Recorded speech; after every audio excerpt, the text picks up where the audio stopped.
What's up guys, welcome back to my channel. Today I'm ranking Chinese travel destination from perspective of local. Whether you're planning your first trip or you're a seasoned traveler, this is a tier list you need. Let's dive in. Okay, the first city is Beijing. Beijing is much the city you think of first when you hear China. It's a mix of ancient empires and high-tech webs. It's our capital. You have got the Forbidden City, Temple Heaven, and the Great Wall. Meanwhile, Beijing boasts a wide of delicious food such as Peking duck and jjajangmian. Trust me, you absolutely must visit the Palace Museum. It houses many exquisite cultural relics. S tier for sure. Okay, next one, Shanghai. Shanghai may be your first stop on your trip to China. It's the face of modern China, and it has high English proficiency, great nightlife, and super convenience.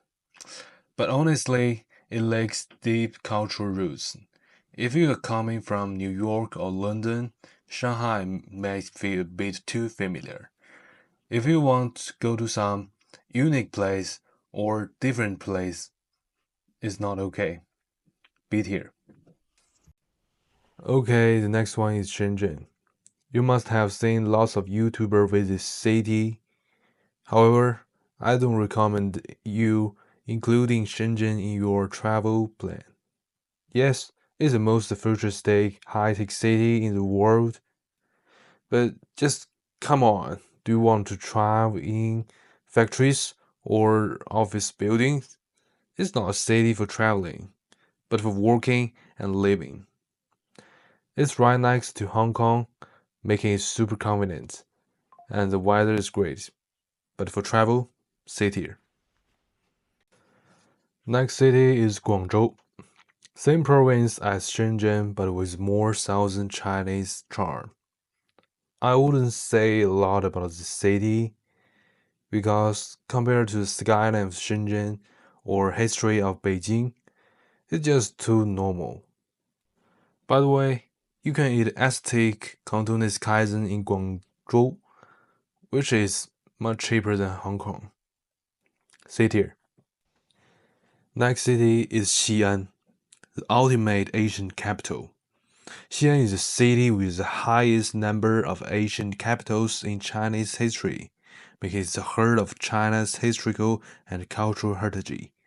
If you want to see the soul of ancient China, this is the first stop. The Terracotta Army is here, and the Great Tang all-day meal at night is straight up breathtaking. Bonus, the food here is elite, maybe the best in China. Zero fellows, S tier. Next city is Harbin, way up north with strong Russian architecture influences. In winter, the ice sculptures are world class, but outside of the snow season, not much to do, and it's painfully cold. Stay here. The next one is not city but a province. It has three famous cities: Kunming, Lijiang, and Dali. It has the best weather in China and the most diverse ethnic cultures. Between the forest, lakes, and hiking Jade Dragon Snow Mountain, it's a nature lover's dream. A tier. Next one is two cities, Suzhou and Hangzhou. These two are neighbors with similar poetic China vibe. Think Song Dynasty Gardens, elegant water towns in Suzhou, and the legendary West Lake in Hangzhou. The downside? It's ridiculous crowded, and summer heat is brutal, and the food is trash. Let's just say A tier. The next one is Xinjiang. I know it's not a city but a province.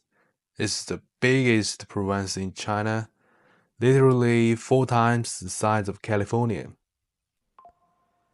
Don't just visit one city, you need to do a road trip.